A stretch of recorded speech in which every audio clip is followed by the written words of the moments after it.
Bismillahirrahmanirrahim. Assalamualaikum warahmatullahi wabarakatuh. Halo semua, kembali lagi di Programmer Copas. Sebelum masuk ke pembahasan, saya ingin mengucapkan mohon maaf karena baru sempat upload lagi karena ada beberapa kesibukan.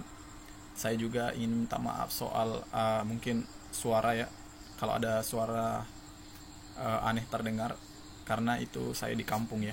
Saya sekarang itu remote working sebagai software engineer di perusahaan di Jakarta. Jadi untuk upload dan mungkin untuk suara ya ada gangguan lah seperti itu. Kami usahakan bisa upload 1 kali seminggu atau 2 kali seminggu.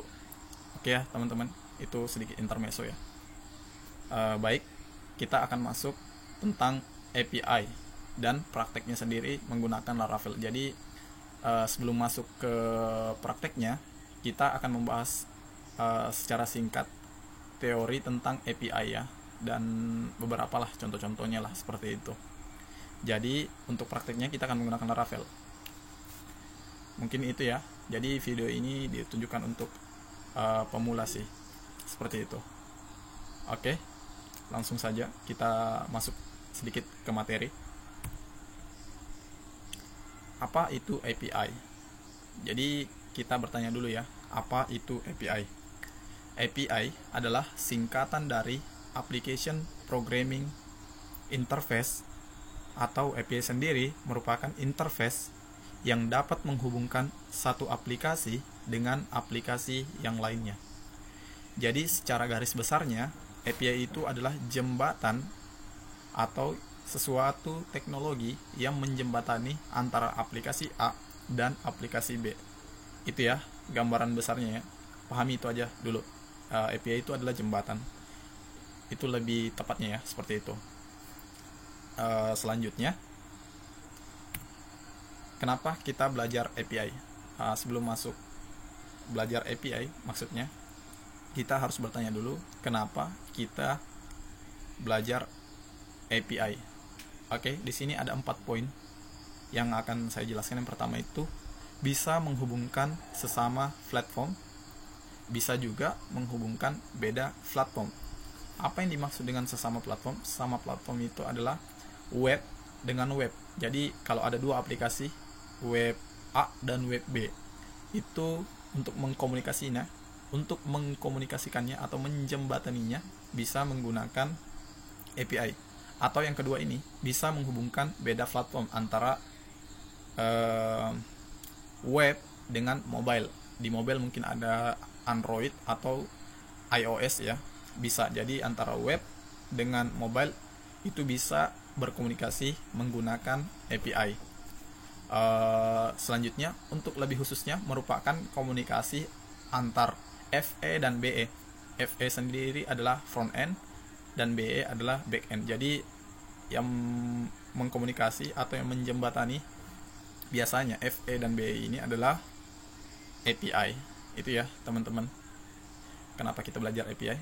Yang terakhir adalah sedang tren atau banyak digunakan di microservice.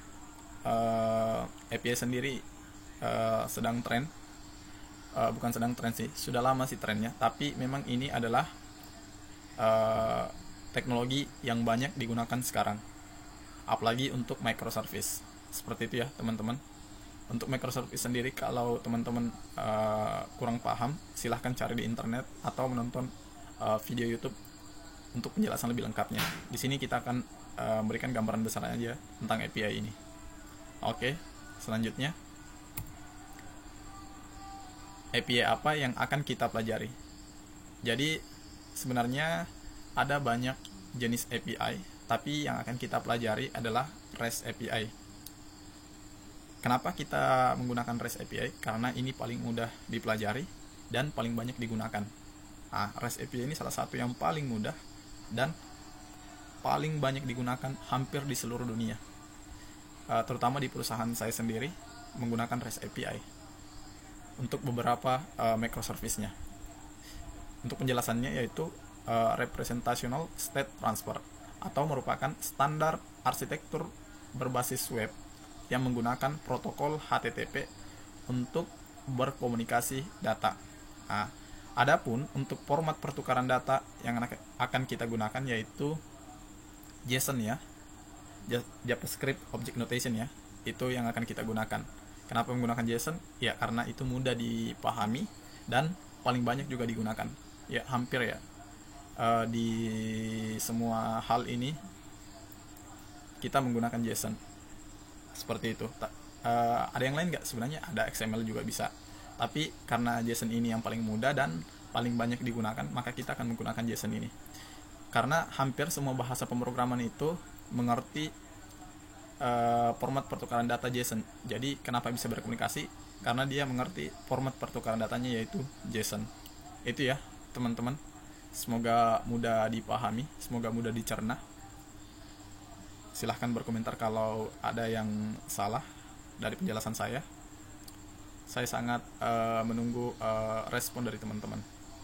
Oke, selanjutnya contoh-contoh API.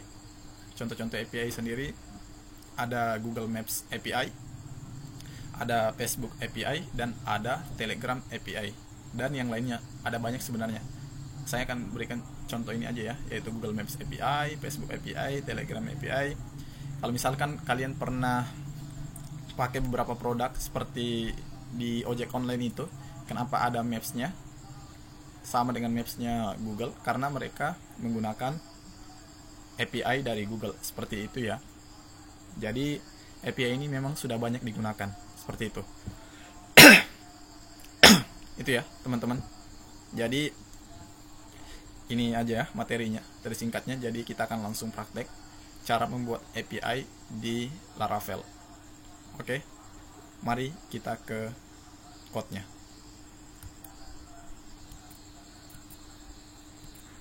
Teman-teman, kita udah ada di Visual Studio Code. Jadi untuk memulai praktik ini, saya sarankan teman-teman punya kode editor dan sudah menginstal Laravel. Untuk cara menginstal Laravel, teman-teman bisa langsung ke dokumentasi Laravel ya, untuk cara penginstalan Laravel. Oke, langsung saja. Bagaimana sih cara membuat API di Laravel? Sebenarnya Laravel itu adalah framework yang super sekali. Dia sudah menyediakan caranya ya, sangat mudah. Oke, di mana tempat kita membuat API? Yang pertama itu ada di Roots. Di Roots ini ada beberapa ya, ada channels, ada console, ada web, dan ada API.php ya. Jadi kita akan menggunakan API.php. Kalau biasanya kita menggunakan web PHP untuk berkomunikasi antar web di dalamnya, API ini digunakan untuk berkomunikasi dari luar aplikasi tersebut, bisa menggunakan API. Oke, bagaimana isi dari API.php ini? Seperti ini ya. Kalau kalian menginstal pertama kali akan seperti ini tampilannya. Oke, selanjutnya bagaimana cara membuat API? Pertama-tama kita buat dulu ya controller ya. Oke, kita akan pakai terminal membuat controller. Saya akan membuat controller dulu. Oke, kita namakan saja user controller lah sebagai contoh ya. PHP Artisan Mac controller, namanya user controller aja. Oke, sudah ada ya teman-teman. Kita punya controller namanya user controller. Jadi kita akan praktek sedikit di sini bagaimana cara menggunakan atau cara membuat API. Oke, yang pertama kita buat metodenya dulu. Yang pertama itu adalah kita coba ya, public function namanya get user ya. Oke, ini yang pertama ya, kita buat get user. Oke, seperti ini ya, kita punya sebuah metode namanya get user. Selanjutnya kita buat namanya sorry. Nah, di sini kita panggil request ya. Request di sini. Sama, oke. Kita buat variable request. Oke. Untuk sebagai contoh, kita akan mencoba beberapa metodenya. Yang pertama itu kan ada metode get, ada metode biasanya put, ada metode post, dan ada metode delete ya. Yang pertama kita coba metode get. Sebagai contoh aja ya, kita coba ya. Kita bagaimana sih membuat JSON itu? Sangat mudah, di Laravel sudah disediakan, yaitu kita tinggal gini aja, misalkan return, kita mengembalikan tune respon, baru panah gini JSON, di dalamnya kita masukkan datanya, misalkan ini adalah misalkan ini ya, API misalkan, baru ini kita kasih gini, berhasil get data user misalkan gitu. Kita nggak pakai database ya, kita nggak pakai koneksi ke Postgre atau MySQL, kita akan coba buat contohnya aja, berhasil get data user. Oke. Statusnya ya udah 200 gitu, artinya sukses ya. Gini aja ya. Memang kalau untuk sebagai praktiknya memang ini kelihatannya mudah, tapi lihat aja dulu ya teman-teman ya, kita lihat aja dulu. Oke, get user. Selanjutnya apa? Selanjutnya kita ke root api.php sekarang. Kita buat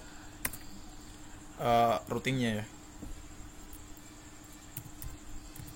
root .get, URL-nya apa, misalkan user, seperti ini. Selanjutnya controllernya apa, misalkan user controller tadi ya. Oke, class namanya apa tadi, get user. Seperti ini ya teman-teman, seperti ini aja cara membuat get menggunakan API ya. Lalu bagaimana cara praktiknya? Kita menggunakan satu tools lagi namanya Postman. Oke, karena saya sudah punya Postman, kita buka dulu Postman.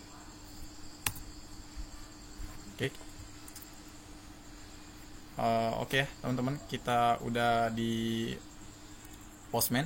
Sekarang kita coba. Oke, kita buat namanya ini get user ya. Jadi URL-nya itu apa tadi ya, localhost, karena kita di localhost. Itu 8000, namanya users gitu. Oke, gini aja, simple. Sekarang kita jalanin servernya.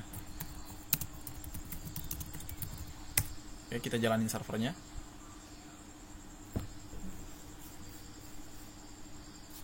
Kita tunggu dulu ya, agak lama.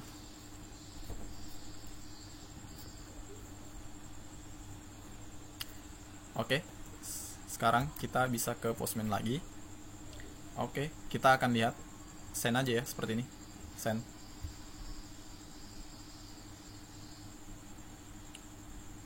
Oke, kita tunggu.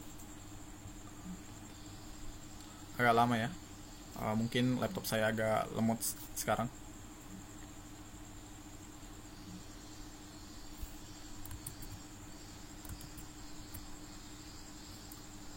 Oke, users. Ntar kita lihat namanya get users, 8000 users. Benar, users. Oh, sorry, di sini ada API. Nah, seperti ini. Jadi kalau di Laravel sendiri itu untuk membuat API harus ada kata API-nya di depannya ya. Baru URL-nya. Oke, kita send.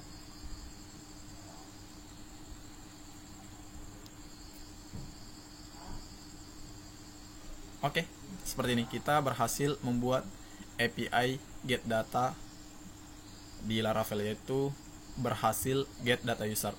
Nah, ini kan get ya. Bagaimana kalau misalkan ngepost data? Ya udah, kita coba ya. Buat post data lagi. Kalau biasanya kita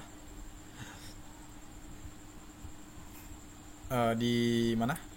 Di menggunakan web PHP ini ya, kita tidak bisa menggunakan return response JSON ini untuk yang di dalam Laravel. Biasanya kita menggunakan return view ya. Kalau yang biasa menggunakan Laravel untuk yang webnya atau frontendnya digabung, itu biasanya menggunakan return view. Kalau yang dipisah itu menggunakan return response JSON ya. Itu ya perbedaan dasarnya. Yang API dengan yang bukan API sebenarnya fungsinya sama aja, cuma bentuk kembalian datanya aja yang berbeda. Seperti itu ya teman-teman. Sekarang kita coba ya, buat public function post user misalkan. Nah, kita terima request, buat variable request lagi di sini. Oke, anggaplah kita nerima requestnya. Apa sih yang akan kita kirim? Misalkan yang akan kita terima itu adalah nama aja ya, contoh aja. Misalkan nanti kita buat variable nama, kita request nama nanti. Jadi kita akan kirim nanti data dari luar, anggaplah itu dari mobile Android ya. Misalkan dia nanti input nama, alamat, tapi sebagai contoh kita nama aja ya. Lalu anggaplah akan kita sudah save ya. Baru kita return response. Kita buat komentar dulu di sini. Sudah save data ke DB. Misalkan seperti itu. Baru setelah itu return response, kita return kembaliannya. Misalkan kalau ada kembalian response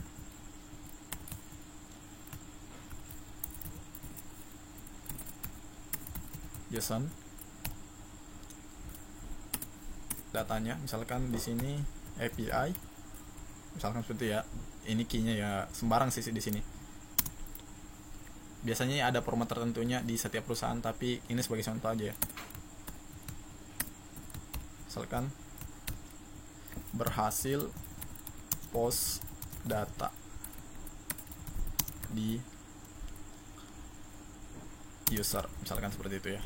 Pesannya itu anggaplah 201 ya. Oke, seperti ini. User, kita kembalikan aja ya namanya di sini. Oke, kita buat variabel anggaplah result ya. Result sama dengan dolar nama digabung dengan ini ya, atau user dengan nama, misalkan dengan nama. Seperti ini. Dari sini aja, dari belakang sini kita gabung ya. Seperti ini. Baru resultnya yang kembalikan di sini.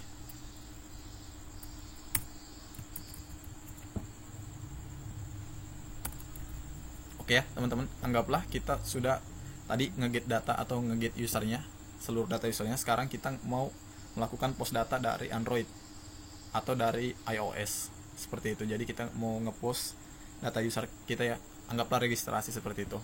Oke, selanjutnya kita ke Postman. Kita buat satu lagi, kita buat routingnya dulu. Kita buat dulu lagi routingnya, route post ya, post user sama aja, users seperti ini. Hapus saja ini. kita kasih di belakang sini, sama aja. Baru controllernya lagi, sama aja, user controller,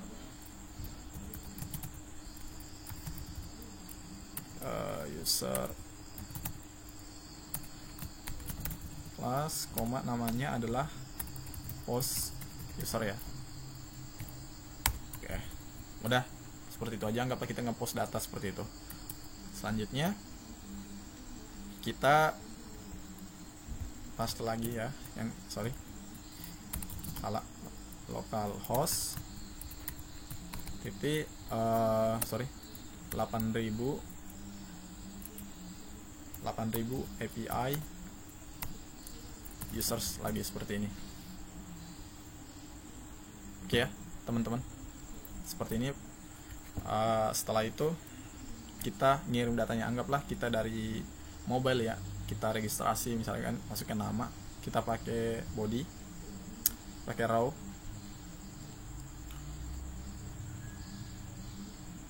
JSON ya, misalkan tadi kita isinya adalah nama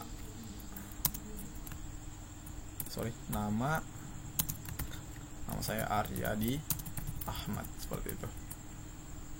Cancel, Oke, udah ya. Kita ganti metodenya di sini adalah post. Kita coba berhasil atau tidak.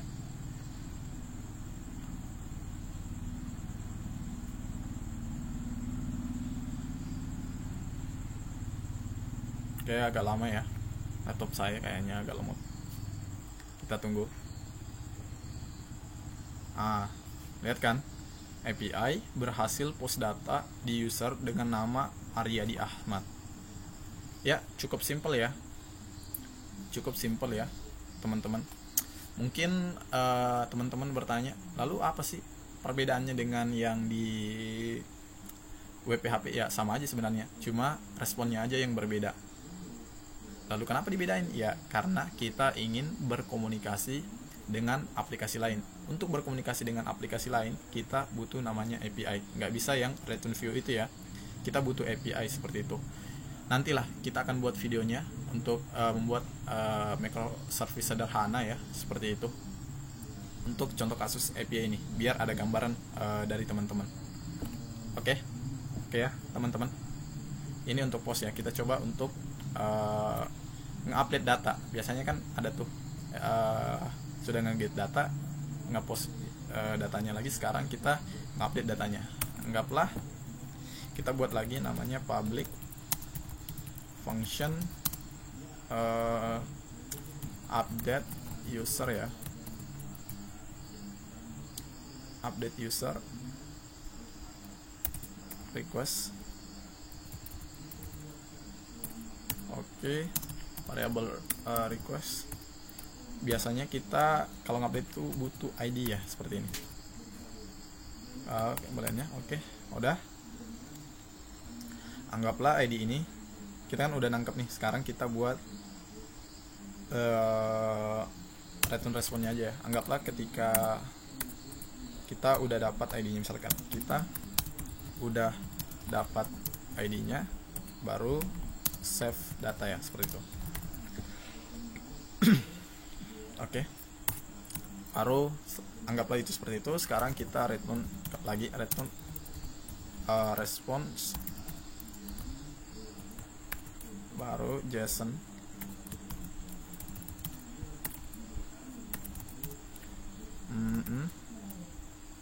baru datanya apa, misalkan API. Bisa sembarang sih sebenarnya di sini. Nantilah, kalau biasanya kan di sini isinya data ya. Oke, namanya berhasil update data dengan ID, misalkan digabung aja di sini, bisa juga seperti ini, kelar ID. Oke, seperti ini bisa juga update anunya 200.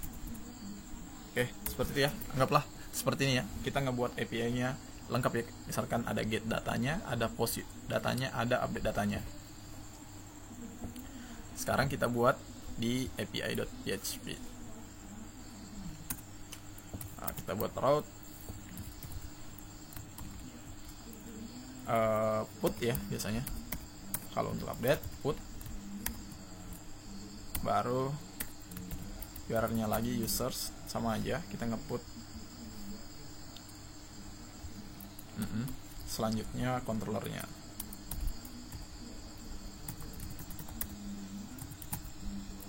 Oke, kita update user ya. Oke, nah, biasanya di depannya ini kalau nge-update data kan kita biasanya gini, misalkan ID gitu kan, seperti itu ya teman-teman biasanya. Sekarang kita kembali ke Postman, kita buat lagi ya satu ya, kita ambil aja yang ini, kita paste, baru misalkan ID-nya 1 gitu, tapi metodenya adalah put. Biasanya kan kalau kita nge-put kan ngirim data ya, tapi di sini saya nggak contohin, anggap aja nge-putnya cuma ngirim ID-nya aja seperti itu. Tapi biasanya itu ada data-datanya, misalkan apa sih yang mau kita update kan, seperti itu kan ya. Tapi di sini contohnya aja pakai angka 1 aja seperti itu. Kita coba ya teman-teman.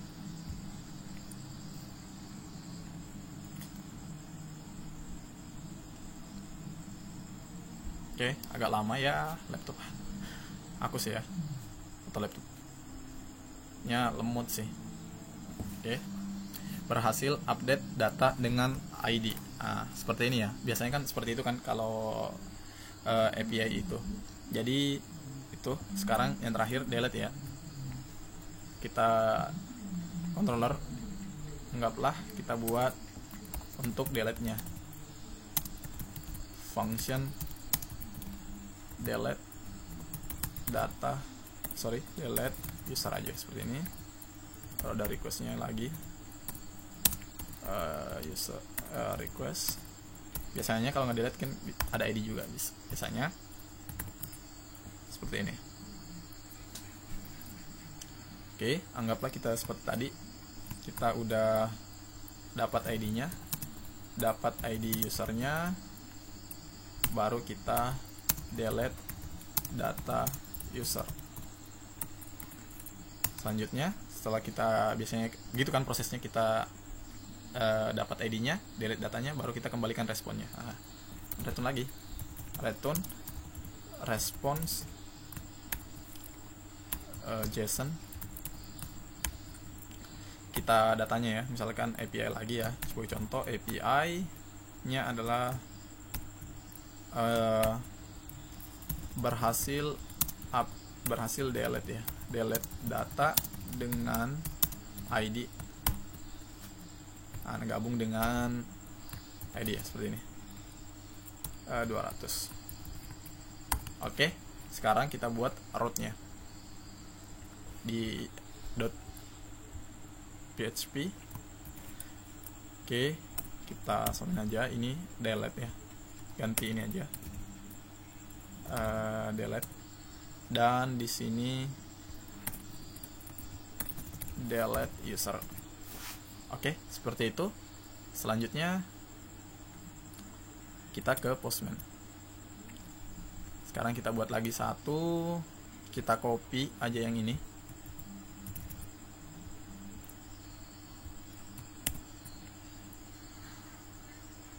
kita ganti delete ya, seperti ini.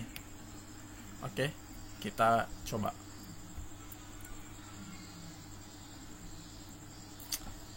Ya, lama ya.